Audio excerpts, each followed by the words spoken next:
आखिर जय कॉर्प में रिकवरी कब आएगी? ये एक बहुत बड़ा सवाल है। और अगर रिकवरी आएगी तो कितना हमें प्रॉफिट मिल सकता है। नमस्कार दोस्तों, मेरा नाम है पारस और आप देख रहे हैं लीड्स एंड डाटा। चलिए देखते हैं इस वीडियो के माध्यम से कि हम कितनी जल्दी कितने अमीर हो सकते हैं इस एक गिरते हुए स्टॉक से। लेकिन हमने गिराना नहीं है, हमने इसे खरीदना है। कब खरीदना है चलिए जानते हैं। दोस्तों, जय कॉर्प लिमिटेड इस शेयर में पिछले अगर हम देखें तो 4 दिसंबर को 392 रुपये के ऊपर ये ट्रेड कर रहा था। धीरे धीरे करके कंपनी वालों को अनुमान हो गया था कि इसमें कुछ गड़बड़ होगी, तो वहाँ से धीरे धीरे करके इसमें गिरावट आने लगी। उसके बाद अगर आप देखें तो 31 दिसंबर लगभग 1 जनवरी से एक न्यूज़ आती है जिसमें कि इसकी एक सब्सिडायरी कंपनी UIHPL ने 5286 एकड़ की ज़मीन जो कि रिलायंस को 2200 करोड़ रुपए में बेच दी। इतनी ज़्यादा बड़ी ज़मीन 5286 एकड़ ज़मीन जिसकी वैल्यू मार्केट 1 लाख करोड़ मान रही थी, वहाँ पे सिर्फ इन्होंने 2200 करोड़ रुपए में रिलायंस को बेच दी। इस कंपनी, ये तो जय कॉर्प कंपनी नहीं थी, बट 32% हिस्सा आप यहाँ पे देख सकते हैं जय कॉर्प के पास इस कंपनी का था। असल में हुआ क्या, जब ये 32% हिस्सा इस कंपनी के पास था तो ये जो ज़मीन है इसका भी हकदार जय कॉर्प था। लेकिन जब इसे बेच दिया तो इस हिस्से के बहुत सारे टुकड़े हो गए। टुकड़े कैसे हो गए मैं आपको बताता हूँ। ये बिक्री नवी मुंबई इंटरनेशनल एयरपोर्ट के पास जो एक ज़मीन है वहाँ पे हुई। UHPL की भी एक सब्सिडायरी है ड्रोनागरी इंफ्रास्ट्रक्चर प्राइवेट लिमिटेड, उसके बाद भी एक कंपनी है NMIA, उसके बाद भी एक कंपनी है सिडको सिटी। तो इतनी सारी कंपनी, फिर उसके बाद भी एक कंपनी है इंडस्ट्रियल डेवलपमेंट कॉर्पोरेशन। तो दोस्तों इतनी सारी कंपनीज हैं ये। इसके बाद भी और भी कंपनियां हैं छोटी छोटी। उन सब में फिर ये जो हिस्सा हुआ, ये जो 2200 करोड़ आए, जहाँ पे 1 लाख करोड़ आना था वहाँ पे 2200 करोड़ आए। और उस थोड़े से पैसे के भी बहुत सारे टुकड़े हो जाने थे, जिस करके हम एक उम्मीद लगा के बैठे थे कि जय कॉर्प कंपनी अपने पैसों से तो कुछ नहीं कर रही, अपने शेयर अपने काम बिजनेस से तो कुछ ज़्यादा नहीं कर रही, लेकिन उसके पास इतनी ज़मीन है कि उससे वो अच्छा खासा रिवेन्यू जनरेट कर सकती है। लेकिन जब इतनी कम वैल्यू पे इसको बेचा, मतलब कि इस कंपनी के पास सिर्फ 2200 करोड़ आए। 2200 करोड़ के भी अगर 10-20 टुकड़े कर दिए अलग अलग छोटी छोटी कंपनियों में, सबकी जिसकी हिस्सेदारी उसमें बांट दिया, तो बचा ही क्या। इसलिए इस शेयर में तब से 1 जनवरी से लोअर सर्किट लगते जा रहे हैं। चलिए देखते हैं और क्या क्या कमियां हैं इस शेयर में और इसे कब बाय करना चाहिए। आप यहाँ पे देखेंगे कि ये जो चार्ट है 1 दिसंबर से, इसे अगर हम 1 मंथ पे कर दें तो आप यहाँ पे देखेंगे 332 रुपये से लोअर सर्किट लगते 131 रुपये पे आ गया। लगभग 60% से इसमें गिरावट आ गई है ओवरऑल। मतलब कि किसी ने अगर इसको खरीदा होता कभी, जिसके पास भी होगा इस रेट के ऊपर, तो उसका पैसा बिल्कुल बर्बाद हो गया है इस टाइम पर। अब देखते हैं दोस्तों, जिसका पैसा बर्बाद हो गया उसके लिए तो हम कुछ नहीं कर सकते, लेकिन अभी अगर हमारे पास मौका है तो वो मौका कब और कैसे बनेगा चलिए देखते हैं।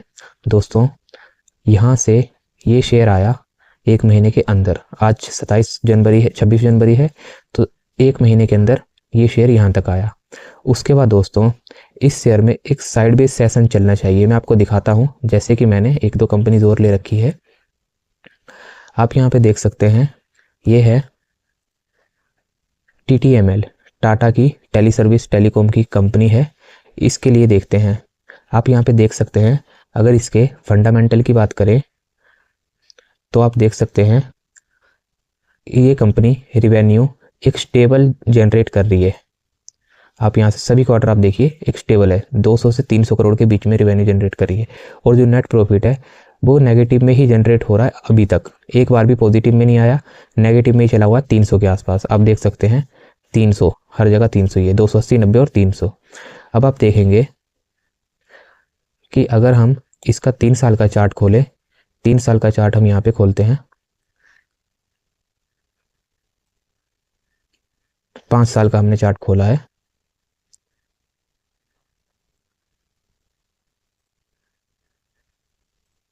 इस पेज को एक बार रिफ्रेश कर लेते हैं।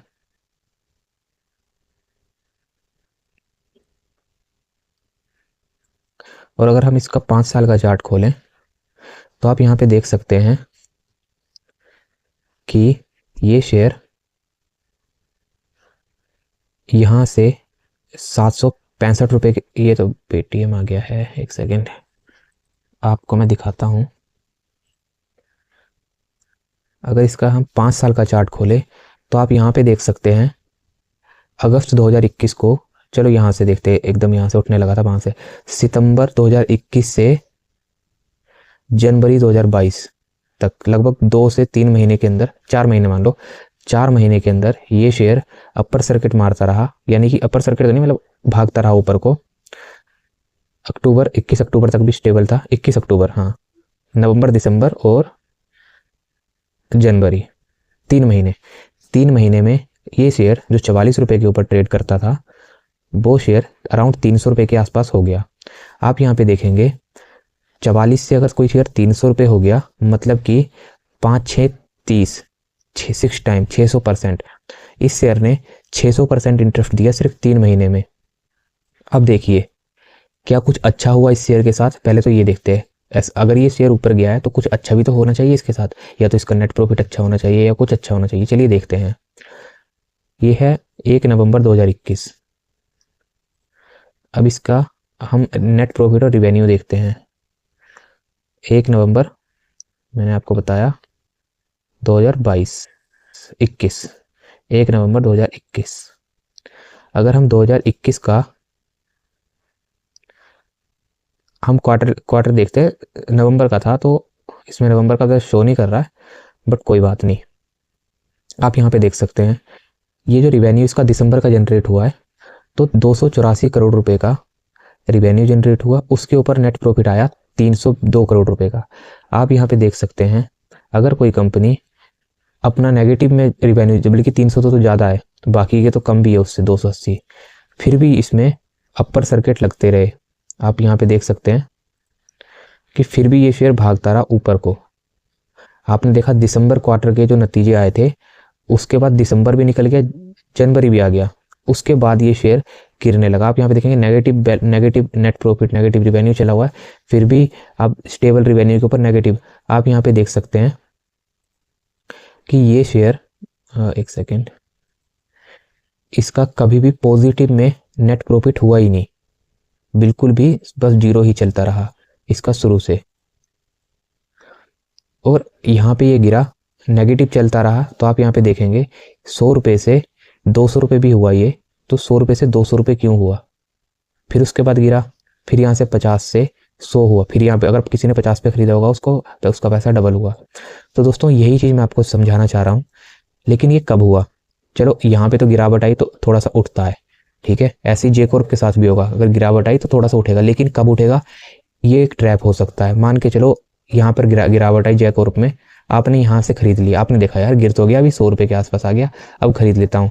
सपोज करो आपने खरीदा नहीं, आप अभी रुके हुए हो और एकदम से उठने लगा और आप देखोगे अब मैं खरीद लेता हूँ, आपने खरीद लिया इधर कहीं पे, इधर खरीद लिया, थोड़ा सा उठा फिर गिरने लगा, आप सोचोगे कि नहीं यार 1-2 बार तो गिरता ही है, फिर वो गिरेगा। अब देखो दोस्तों मई 2022 से आज हो गया 25, लगभग 3 साल तक आप अपना पैसा फंसा के इसमें बैठे रहोगे जे कॉर्प में। लेकिन रियलिटी ऐसी नहीं है, मैं आपको बताता हूँ आपने करना क्या है। आपने दोस्तों एक को कंपनी और दिखाता हूँ, पेटीएम, पहले पेटीएम दिखाता हूँ उसके बाद जे कॉर्प में क्या करना है वो बताता हूँ। आप यहाँ पे देखो, इसमें भी पिछले 5 साल ले लेते हैं। यहाँ पर आईपीओ आया था 1922 रुपये पे, उसके बाद ये नीचे थोड़ा सा ऊपर गया, फिर उसके बाद ये नीचे 1600 पे आईपीओ आया था मेरे को याद है, उसके बाद 1900 गया था, उसके बाद ये नीचे आता गया, तो नीचे दोस्तों 550 रुपये पे आया। क्यों आया, क्योंकि इसके नतीजे खराब आते थे। नतीजे मैं आपको दिखाता हूँ,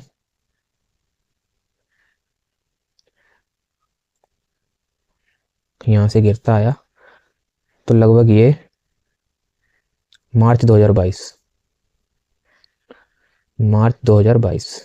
अगर हम 22 की बात कर रहे हैं तो मार्च 2022। आप यहाँ पे देख सकते हैं नेट प्रॉफिट है 762 करोड़ रुपए, गिरावट गिरावट गिरावट गिरावट। इसलिए ये शेयर कभी प्रॉफिट में हुआ ही नहीं, ये शेयर आज तक प्रॉफिट में नहीं हुआ। आप यहाँ पे देख सकते हैं बीच में एक बार हुआ था सितंबर 2024 में, उसके बाद ये कभी पॉजिटिव में हुआ ही नहीं। अब मैं आपको दिखाता हूँ चीज़। आप यहाँ पे देख सकते हैं ये शेयर यहाँ गिरा गिरता आया ऐसे करके यहाँ पे अगर किसी ने ख़रीदा होगा वो उसका तो पैसा आज तक रिकवर नहीं हुआ। लेकिन आप यहाँ पे देखेंगे जब शेयर कोई गिर जाता है काफ़ी बड़ा शेयर ऊपर से नीचे तक, तो वहाँ पे बाइंग नहीं बनती है तुरंत ही। लेकिन अगर आप देखेंगे कि आगे तक थोड़ा सा अगर इसको स्टेबल होने दो, मतलब कि थोड़ा सा साइडवेज चलने दो, उसके बाद अगर इसमें बाइंग करें तो आपका अच्छा खासा पैसा बनने की एक उम्मीद होती है। लेकिन एकदम से गिरने पर एकदम से ना खरीदें, जैसे कि यहाँ पे हुआ, एकदम से गिरा, आपने सोचा कि खरीद लेते हैं, फिर जो गिरा उसके बाद साइडवेज चल रहा है, अभी तक ये नहीं उठा, लेकिन बीच में ये जब भी उठेगा तो फिर से ऊपर जाएगा, ऐसा। लेकिन कब जाएगा वो पता नहीं। लेकिन अभी हम जयकॉर्प की बात कर रहे हैं। वैसे पेटीएम आप यहाँ पे देख सकते हैं, गिरता आया, बीच में खबर आई पेटीएम का कि बैंकों के साथ जो लिंकिंग थी वो उसे हटा दिया, पेटीएम पेमेंट बैंक बंद कर दिया। तो 900 रुपये से इसमें लोअर सर्किट लगते लगते 300 पे आ गया। अब आप यहाँ से देखेंगे तुरंत बाइंग नहीं आई, थोड़ा सा साइडवेज हुआ, लगभग मार्च अप्रैल मई 3 महीने तक ही साइडवेज चलता रहा। उसके बाद इसमें रिकवरी आने लगी। 365 से आप यहाँ पे देखेंगे 900 लगभग 1000 रुपये टच हो गया। तो 3 गुना ये शेयर हो गया अगर आपने इंतज़ार किया होता। लेकिन मान के चलो आपने यहाँ से उठ रहा है, आप देख रहे हो यहाँ से उठता आया, यार खरीद लेता हूँ इधर और पैसे बन जाएंगे, इधर चला जाएगा। लेकिन आप देखेंगे यहाँ से फिर जो गिरावट आई, अब यहाँ पे टच हो गया नीचे, साइडवेज चलता रहा। अब आप यहाँ पे साइडवेज चलता है कोई शेयर तो वहाँ पे लोअर सर्किट लगा दो 2 से 4 के 5% का नीचे, मान के चलो यहाँ पे लगा देते। 356 के ऊपर चल रहा है और लगा दो 300 रुपये के ऊपर, लगभग 10% का। अब 10% लोअर सर्किट नीचे हमने लगा रखा है, किससे नीचे गिरना ही नहीं चाहिए ये शेयर, मतलब इस तरीके से नहीं गिरना चाहिए। थोड़ा बहुत तो गिरना चल जाता है, लेकिन इस तरीके से जैसे यहाँ गिर गया चलेगा, लेकिन ऐसा नहीं गिरना चाहिए एकदम स्टेबल सीधा वाटरफॉल की तरह। तो बिल्कुल अब जयकॉर्प का आपको मैं चार्ट दिखाता हूँ।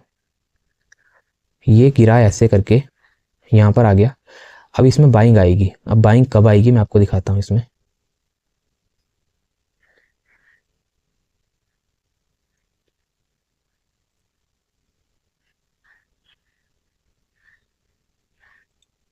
थोड़ा सा रिफ्रेश कर लेते हैं।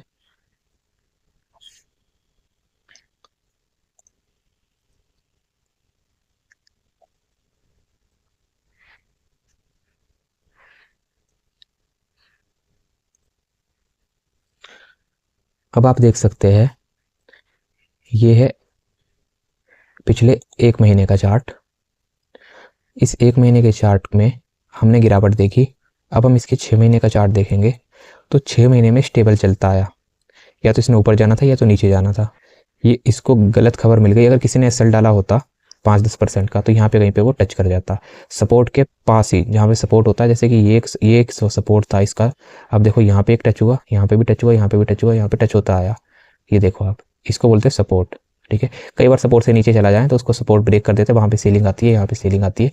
लेकिन फिर भी कोई अच्छी खबर से ये उठ गया था, बट कोई बात नहीं। अब देखो सारे सपोर्ट टूट के यहाँ पे नीचे नीचे नीचे इधर आ गया। अब हमने क्या करना है, इसको खरीदना है। खरीदना कैसे है, अभी नहीं खरीदना, जब ये इस तरह से सीधा चलता रहे, इसका जो सपोर्ट लेकर चलेंगे हम, कुछ भी एक रेट हो सकता है, जैसे 131 अभी इसमें मैं देख रहा हूँ कि थोड़ी स्टेबिलिटी आ रही है। आप यहाँ पे देखेंगे 156 से 100 धीरे धीरे गिर रहा है, ऐसे नहीं गिर रहा है, तो धीरे धीरे करके इसमें स्टेबिलिटी आएगी। 120 रुपये तक ये मिनिमम जाने वाला है, और उसके बाद आपने एसएल डाल के इसको खरीद लेना है। 120 पे आएगा तो आपने 20 रुपये का एसएल डालना नीचे, क्योंकि और गिरावट आएगी। तो वहाँ पे मान के चलो आपकी गिरावट आई, आपका एसएल हिट मत होने देना, इतना रखना। उसके बाद साइडवेज होगा, खरीदना नहीं है अभी, पहले साइडवेज होने देना है। इस तरीके से कुछ थोड़ा बहुत ऊपर जाएगा, मान के चलो 120 है, 175 हो गया, कोई बात नहीं, फिर नीचे आएगा, फिर 50 आ गया, 150 आ गया, ऐसे करके 2-3 महीने होने देने हैं। उसके बाद आपने बाइंग कर लेनी है। एकदम से बाइंग मत करना, जैसे कि यहाँ पे साइड बेस चला हुआ है, आपने खरीद लिया और एकदम से उठ गया, और फिर जो उठ के जो गिर गया ना, उसमें रिकवरी नहीं होती। तो आपने थोड़ा सा इसमें सब्र करना है, 2-3 महीने का आपने सब्र करना। साइड बेस चलने दो इसको, साइड बेस चलते चलते इसमें जैसे ही आपको लगेगा यार बहुत साइड बेस चल गया, अब इसी यहाँ पर सपोर्ट और रेजिस्टेंट बनेगा। जैसे यहाँ पर सपोर्ट रेजिस्टेंस बना हुआ है ना, ये ऊपर बस इधर ही ट्रेड कर रहा है, इसी दायरे के अंदर। तो इस 400 से 300 रुपये के अंदर ही, 100 रुपये के अंदर ये ट्रेड ऐसे ऐसे कर रहा है। तो आपने यही देखना है, जब ये 100, 120 के अंदर ही ट्रेड ऐसे ऐसे करता रहेगा आगे तक, तो वहाँ पे आपने इसमें बाइंग करनी है, एसएल डाल देना है। अगर 100, 120 पे, तो 90 रुपये तक का आपने उसमें 90 रुपये पे एसएल डाल के रखना है। अब इससे होगा क्या कि आपको नुकसान तो अपने पोर्टफोलियो में थोड़ा बहुत दिखेगा, लेकिन ये शेयर अगर इतनी स्पीड में गिरा है तो ये शेयर किसी भी हल्की फुल्की खबर से भागेगा, भागेगा। ये नहीं कि मैं बोल रहा हूँ 400 रुपये, 400 नहीं होगा, लेकिन 100 का 200 जरूर हो जाएगा, तो आपका पैसा डबल हो जाएगा। 100 का 300 भी हो जाएगा, यहाँ तक भी आ सकता है, इस सपोर्ट पे टच भी कर सकता है। लेकिन ये होगा तभी जब आप साइड बेस पे खरीदोगे। ऐसा नहीं कि आप थोड़ा सा उठा, 2 दिन ऊपर सर्किट लगे, घुस गए और फिर पैसे फंसा लिए और शेयर हो गया 10 रुपये का। तो वो चीज़ नहीं करनी है आपने, क्योंकि येस बैंक के साथ साथ भी आपने देखा होगा येस बैंक कहाँ पर था। मैं आपको अगर दिखाता हूँ, आपने देखा ना हो तो आप यहाँ पे देख सकते हो 403 रुपये का शेयर आज 18 रुपये पे ट्रेड कर रहा है। तो 18 रुपये पे ट्रेड कर रहा है, तो ऐसे नहीं कर रहा है। इसका यही रीज़न, अब देखो जैसे कि मैंने आपको बताया, यहाँ से गिरा, लोगों ने देखा यार अब गिर तो गया बहुत ज़्यादा, अब उठा लेते इधर से। अब यहाँ पे किसी ने फिर उठ रहा था, यहाँ पे लोगों ने बाइंग की होगी, फिर देखो सेम ऐसी लाइन बनी नीचे को वाटरफॉल सा, और वो ऐसा बनता हुआ आया कि आप मानोगे नहीं, 265 रुपये से 283 रुपये से 70 रुपये पे तो लगभग एक दो दिनों में आ गया ये। अब देखो उसके बाद ये साइड वेव चलता रहा। अब आप देखो इस दायरे में ट्रेड कर रहा है, लगभग 30 से 10 के बीच में, 30 से 10 के बीच में ऐसे ट्रेड कर रहा है। अगर कोई बंदा यहाँ पे इसको खरीदे एसएल डाल के नीचे, मान के चलो यहाँ पे ये अभी कर रहा है 18 रुपये पर ट्रेड, 18 रुपये 24 पैसे के ऊपर। कोई अगर इंसान 10 रुपये पे अपना एसएल डाले, सोचे कि मेरे को यार 10 तो नहीं, चलो 12 रुपये पे इसका एसएल डाले और छोड़ दे इसको लॉन्ग लाइफ टाइम के लिए कि हाँ चलो देखी जाएगी पैसे। अगर ये शेयर में कुछ भी अच्छे पोटेंशियल, अच्छी खबर आ जाती है, तो दोस्तों मानोगे नहीं, ये शेयर 100-150 भी अगर हो गया तो आपका 5 से 10 गुना पैसा हो जाएगा। तो इसी तरीके से आपने जयकॉर्प के ऊपर करना है। बिल्कुल अच्छे उसमें पोटेंशियल है, कंपनी बेकार नहीं है। मैं आपको दिखाता हूँ इसके फाइनेंशियल। इसका मार्केट कैपिटल है 2300 करोड़। 2300 करोड़ तो कंपनी की जेब में अभी भी है ना। तो इस चीज़ को आप लेकर चलो कि अगर 2300 करोड़ उसके पास है तो कंपनी कुछ तो इससे कमा के देगी आपको। पी रेशियो 35 का है, 20 से 30 के बीच में होता है, ज़्यादा नहीं है, ऐसा नहीं है कुछ।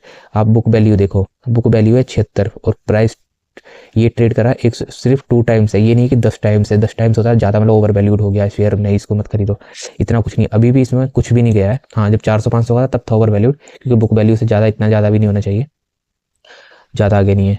हाँ ये देखो नंबर एक भी नंबर इसका नेगेटिव नहीं चल रहा है। आप यहाँ पे देखो हाई लो, देखो हाई इसका था 438, 131 आ गया। रिटर्न ऑन कैपिटल एम्प्लॉय, ये सब चीज़ें छोड़ो, इतना अंदर घुस गए तो हो गया।